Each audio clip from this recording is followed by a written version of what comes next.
curso Missionários da Luz, do Alexandre. Naquela noite não vai para o curso, além de outro. E aí Alexandre pede: André Luiz, você e o outro companheiro, que não me lembro o nome, vão lá verificar o que aconteceu. Quando ele vai na primeira casa, ele encontra essa pessoa fora do corpo, dormindo, fora do corpo, brigando com outro espírito, né, que está reclamando dele. Por que você falou mal de mim enquanto você estava lá no corpo, né, trabalhando, fazendo suas coisas?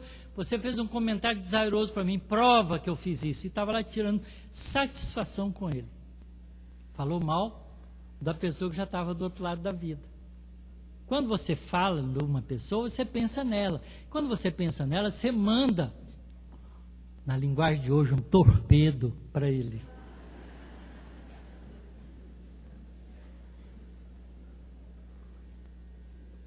E se ele tiver com o celular ligado, ele vem logo para perto da gente.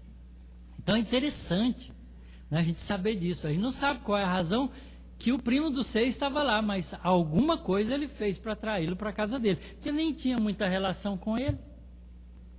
Mas aquele primo meu, você viu que loucura, morreu, tomou veneno, sujeito idiota, como é que vai fazer uma coisa dessa? Aí vai, idiota, vou para sua casa.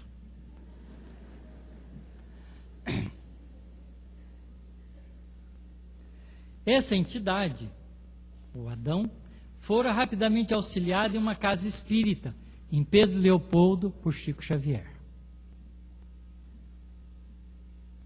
Entre mentes, a primeira entidade, aquela que estava deitada no chão, ali no quarto do C, não fora retirada e continuava sendo vista por mim frequentemente, materializada e externando singulares particularidades. Quer dizer, materializada à vista da Ivone Pereira, que era médium vidente. Ela não estava vendo um fantasma, era um espírito mesmo, não é? Já não fala mais de fantasma nesse caso, mas se fosse lá nos Estados Unidos é um fantasma, a casa era mal assombrada. Né? Em alguns países que ainda não conhecem a doutrina espírita, tem essa dificuldade de entender a coisa com clareza. Mas ela sim ainda usa na linguagem dela o nome. Tratava-se do fantasma de um homem de cor negra, regulando 40 anos de idade, alto e corpulento, obeso, indicando enfermidade grave, pois dir-se-ia atacado de inchaço geral, como quem padecesse de grandes males renais. Os pés, muito visíveis, estavam descalços e traíam inchação impressionante, e a entidade se deixava ver muito pobremente trajada. Já via com todos os detalhes. E como ela era uma pessoa observadora, né, Ivone tinha uma inteligência aguda, capaz de perceber as coisas com detalhes. Ela então faz uma análise cuidadosa do que ela via. O meu parente C residia, vejam bem, numa casa recém-adquirida no Rio de Janeiro, casa que fora reformada pelo anterior proprietário e que por isso mesmo tomara aspecto assaz agradável. Uma casa daquelas que a gente olhando por fora, sem entrar na intimidade espiritual dela, fala assim, gostaria de ter uma casa como essa. Essa casa, no entanto, fora erguida em terreno onde existira um casebre, sendo este demolido para nova construção. Como de hábito, ao ingressar na residência de C, comecei a orar diariamente, à hora de trabalho psicográfico que não fora interrompido. Ivone era muito criteriosa com o trabalho de psicografia que ela realizava.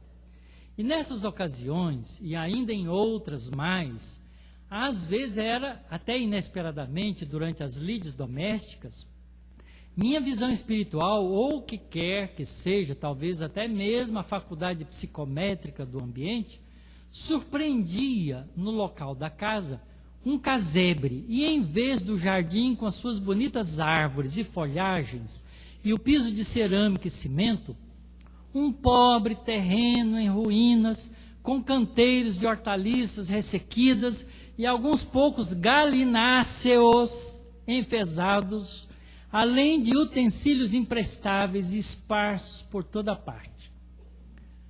Superposição de duas imagens.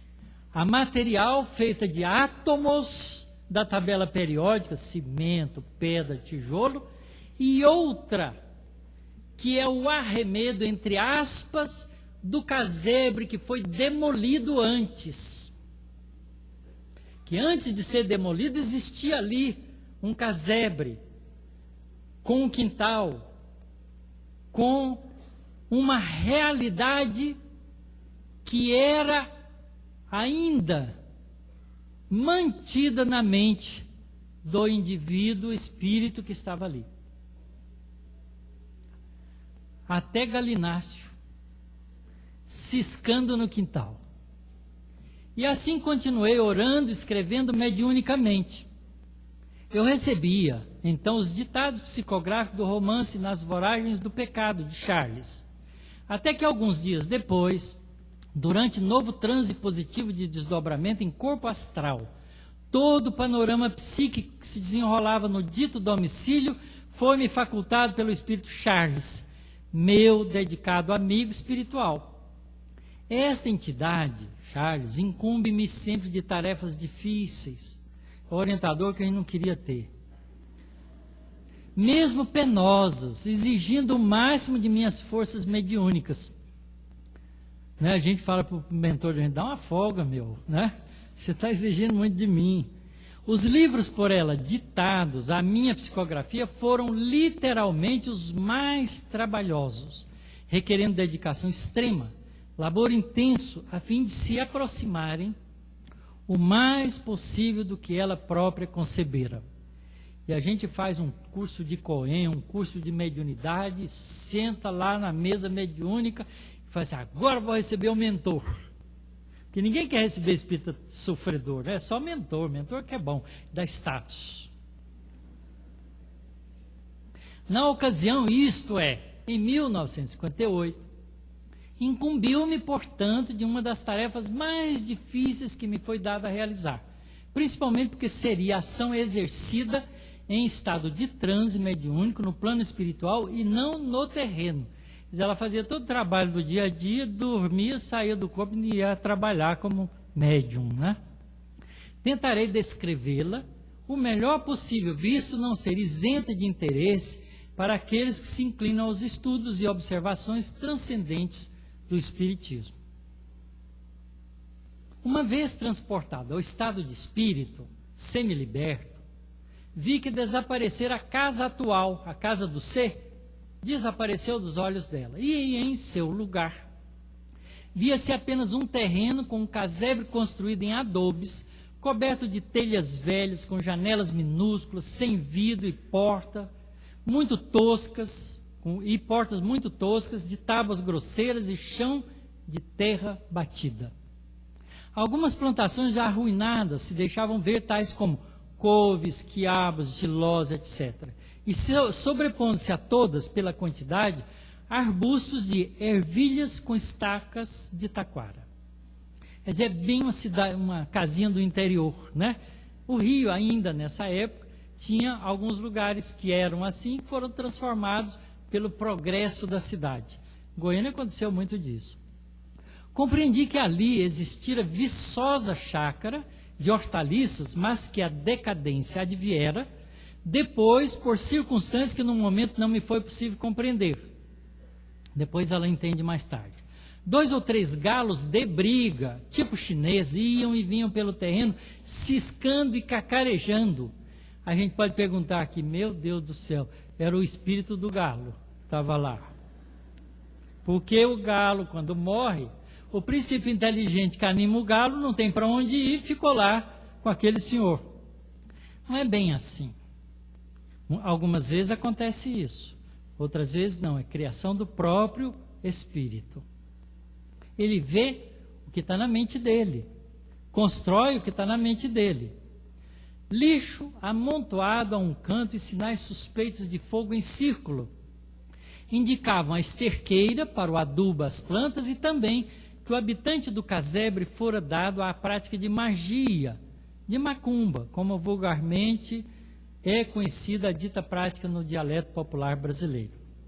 Um negro, ainda moço, ou o seu espírito, corpulento, simpático, cuidava das ervilhas com muita atenção, amarrando-as com tiras de imbira às estacas. Imbira é aquelas tiras que você faz de casquinha de madeira, de alguma madeira especial. Usava camisa branca, andrajosa, calças escuras, com muito uso e sujas de terra, chapéu de feltro velhíssimo, e tudo oferecendo visão de extrema pobreza e decadência.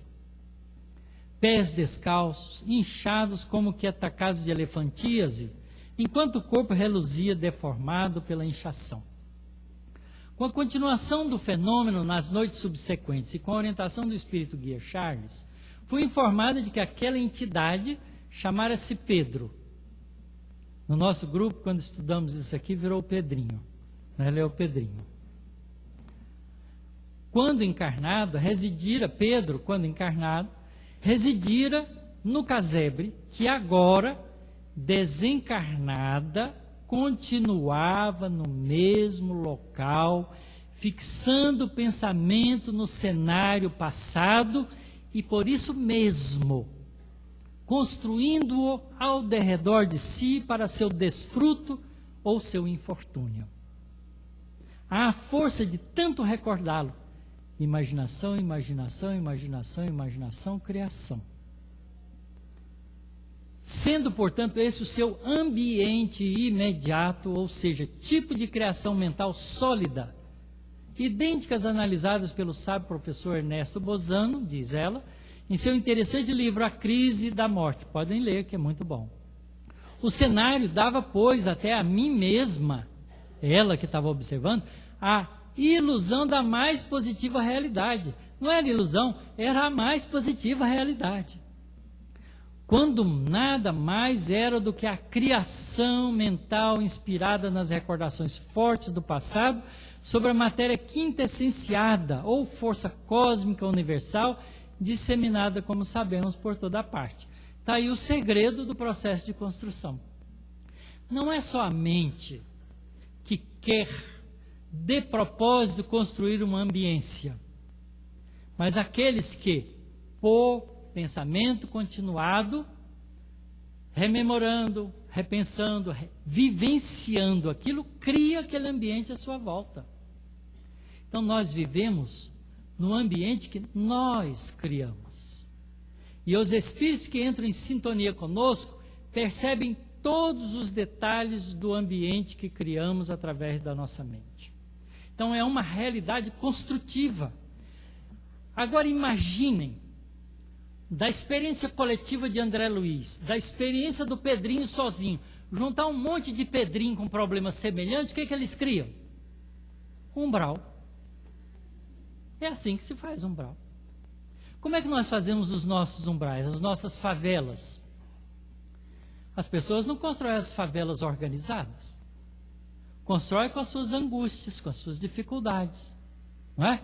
Junta o material que pode e organiza do jeito que é permitido, do jeito que esbarra no vizinho. Então vai sendo um casebrezinho empregado no outro, aproveitando o máximo o terreno, porque o governo não ajuda aquelas pessoas a construir ali um bairro organizado.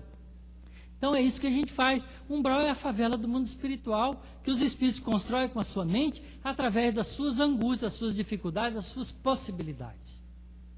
E é muito interessante a gente entender isso, para a gente não pensar que a bondade e a justiça divina constrói esse ambiente de sofrimento para nós, porque nós criamos esse modelo de inferno e carregamos isso por séculos e séculos da nossa formação religiosa.